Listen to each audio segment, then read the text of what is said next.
नमस्कार विद्यार्थी मित्रांनो, आज आपण करणार आहोत 25 फेब्रुवारी 2026 चे करंट अफेअर. तर शेवटपर्यंत नक्कीच राहा. हे व्हिडिओ सर्व MPSCच्या छात्रांना उपयोगी पडणार आहे. तर शेवटपर्यंत नक्कीच राहा. सगळ्यात आधी केरळचे नवीन नाव. केरळचे नवीन नाव काय आहे? केरडम. काय आहे? केरडम. केंद्रीय मंत्रिमंडळाने केरळ राज्याचे नाव बदलून केरडम काय ठेवले आहे? केरडम करण्याच्या प्रस्तावाला मंजुरी दिली आहे. केरडम हा शब्द मल्याळम भाषेशी आणि संस्कृतीशी अधिक जवळचा असल्याने केरळ राज्य सरकारने नावात बदल करण्याच्या प्रस्तावात पारित केला. का केला? मल्याळम आणि संस्कृती अधिक जवळ असल्याने हा नाव ठेवण्यात आला.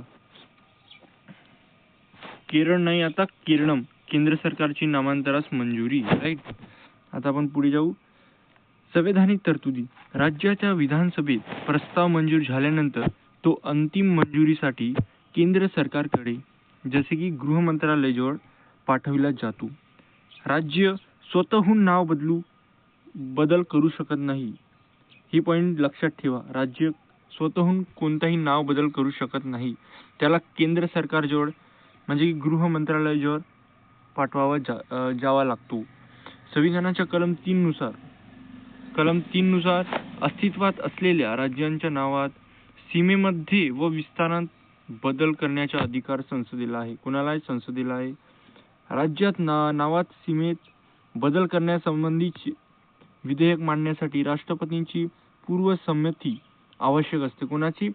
राष्ट्रपतीची पूर्वसंमती आवश्यक असते नाव बदलण्यासाठी. राईट. हे विधेयक संसदेमध्ये सध्या बहुमताने पारित केले जाते. त्यानुसार त्यासाठी घटनादुरुस्ती विधेयकाची आवश्यकता नसते. पुढे चालूया. नावात बदल झालेले प्रमुख राज्य. United provinces. तर नवीन नाव उत्तर प्रदेश 1950 मध्ये. त्रावणकोर कोचीन. केरळचाच पूर्वीचा नाव होता त्रावणकोर कोचीन. आता 1956 मध्ये केरळ ठेवण्यात आला. मध्य प्रदेशचे पूर्वीचे नाव मध्य प्रांत होते. तमिळनाडूचे पूर्वीचे नाव मद्रास होते. कर्नाटकचे पूर्वीचे नाव म्हैसूर होते, जो की 1973 मध्ये बदल करण्यात आला. लक्षद्वीपचे पूर्वीचे नाव लेकेदिवस, मिनिकॉय आणि अमीन दीव असे होते. पुदुचेरीचे पूर्वीचे नाव पॉंडिचेरी होते. उत्तराखंडचे पूर्वीचे नाव उत्तरांचल होते आणि ओडिशाचे पूर्वीचे नाव ओरिसा होते, जो की 2011 मध्ये बदल करण्यात आला होता. ओडिसा हा नाव ठेवण्यात आला होता. आता पुढे चालूया. पर्यटन नेतृत्व शिखर परिषद 2026. त्याची कालावधी काय होती? 24 फेब्रुवारी 2026 होती. ठिकाण नवी दिल्लीमध्ये होते आणि उद्घाटक कोण होते? CP राधाकृष्ण होते. अमेरिका भारत भागीदारी मंचद्वारे. त्याचे उद्दिष्ट काय होते हे बघणार आहोत आता आपण. उद्दिष्ट होते पंतप्रधान नरेंद्र मोदी यांच्या नेतृत्वाखाली जाहीर केलेल्या पर्यटन विजन 2029 नुसार प्रत्येक राज्यात किमान एक जागतिक दर्जाचे पर्यटन स्थळ विकसित करणे. काय करणे? प्रत्येक राज्यात किमान एक जागतिक दर्जाचे पर्यटन स्थळ विकसित करणे. यांच्या पर्यटन विजन 2029 नुसार. राईट. उद्घाटक CP राधाकृष्ण. कुठे ठिकाण आहे? नवी दिल्ली. आता पुढे चालूया. राष्ट्रीय आरोग्य मेळा 2026. राष्ट्रीय आरोग्य मेळा 2026. कालावधी काय होती? 25 ते 28 फेब्रुवारी 2026.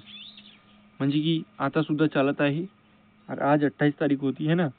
आणि त्याचे ठिकाण शेगाव, बुलढाणा, महाराष्ट्र. आणि उद्घाटक कोण होते? राष्ट्रपती द्रौपदी मुर्मू यांच्या हस्ते. आणि त्याचा उद्देश काय होता? आयुष या उपचार पद्धतीबद्दल जागरूकता निर्माण करणे, मोफत आरोग्य तपासणी उपलब्ध करून देणे, शेतकऱ्यांना शाश्वत शेती करण्याचा प्रोत्साहन देणे. हा राष्ट्रीय आरोग्य मेळा 2026 चा उद्देश होता. आणि उद्घाटक कोण होते? राष्ट्रपती द्रौपदी मुर्मू होते. आणि ठिकाण शेगाव, बुलढाणा आणि महाराष्ट्र. आता पुढे जाऊया.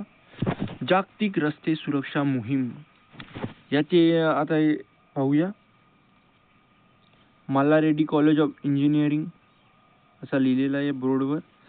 संयुक्त राष्ट्र सरचिटणीसाठी रस्ते सुरक्षेसाठी विशेष दूत म्हणजे की जीन टॉन यांनी भारतामध्ये या नवीन मोहिमेची सुरुवात केली. हेतू काय होते? दैनंदिन जीवनात रस्ते सुरक्षेच्या नियमांचे पालन करण्याबाबत जनजागृती करणे. सहकार्य कोण करत होते? जागतिक आरोग्य संघटना म्हणजे की WHO, UNICEF and United nation. मुख्य उद्देश काय होते त्याचे?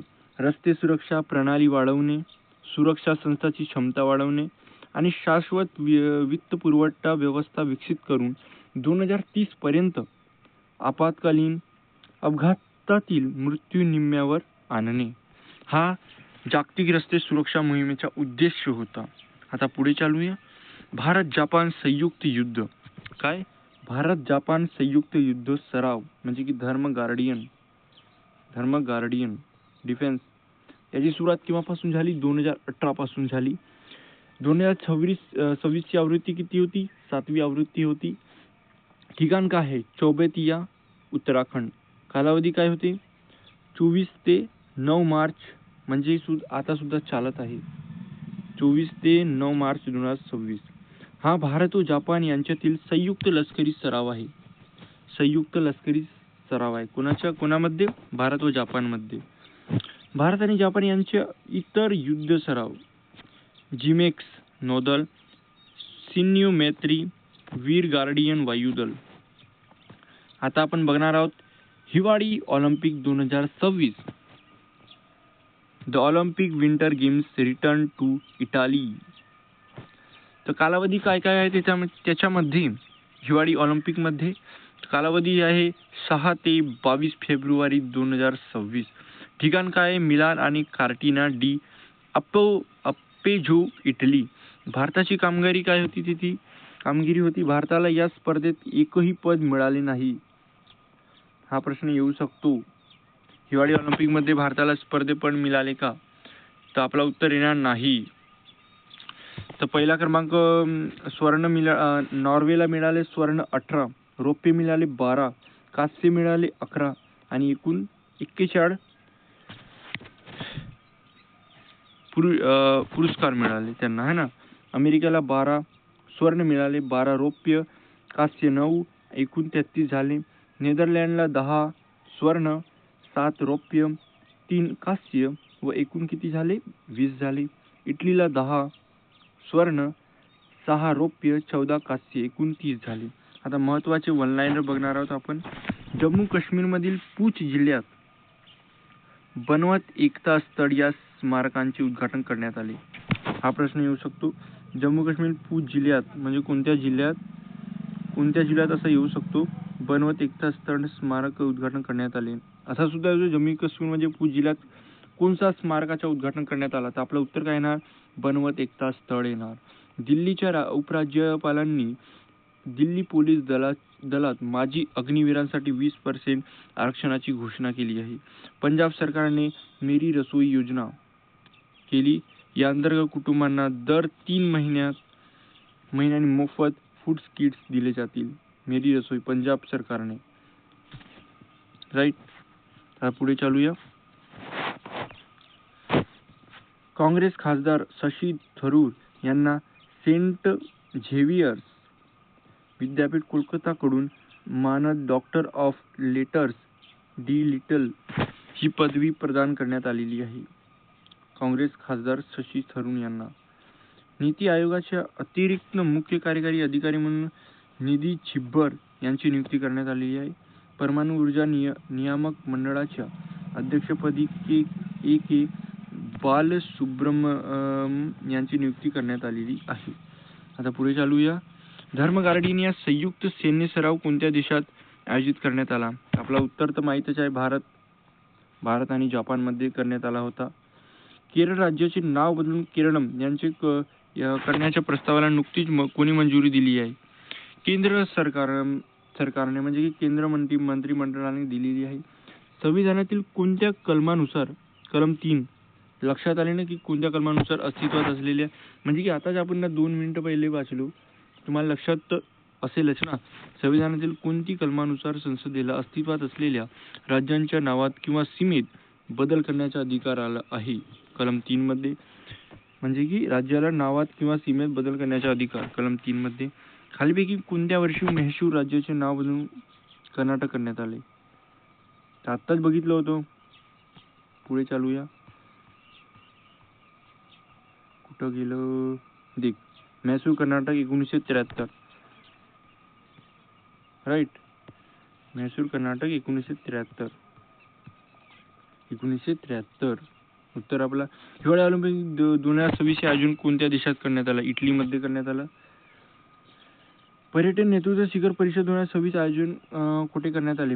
नवी दिल्लीमध्ये. राष्ट्रीय आरोग्य मेळा 2026 उद्घाटन कोणाच्या हस्ते करण्यात आले? द्रौपदी मुर्मू. नीती आयोगाचे अतिरिक्त मुख्य कार्यकारी अधिकारी म्हणून कोणाची नियुक्ती करण्यात आली? निधी छब्बर.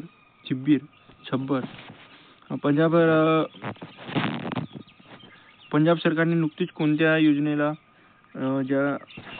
घोषित केली आहे ज्या कुटुंबात मोफत फूड दिली जाते? मेरी रसोई योजना आहे ना, मला तर माहित आहे मेरी रसोई योजना. दिल्ली पोलीस दलात माजी अग्निवीरांसाठी किती टक्के आरक्षणाची घोषणा केली आहे? 20% आरक्षणाची. रस्ते सुरक्षा मोहिमेचे मुख्य उद्देश 2026 पर्यंत अपघातातील मृत्यूचे प्रमाण किती करण्यात आलेले आहे? अर्धे, म्हणजे की 50% करणे. हिवाळी ऑलिम्पिक मधील पदतालिका कोणत्या देशात प्रथम क्रमांक पटविला आहे? नॉर्वे. भारताला ते एक सुद्धा नाही मिळाले. राईट. हिवाळी ऑलिम्पिक 2026 इटलीमधील कोणत्या शहरात करण्यात आले होते? Milan, Cortina d'Ampezzo. पर्यटन विजन 2029 नुसार केंद्र सरकारचे मुख्य उद्दिष्ट काय होते? प्रत्येक राज्याला किमान एक जागतिक दर्जाचे पर्यटन स्थळ विकसित करणे.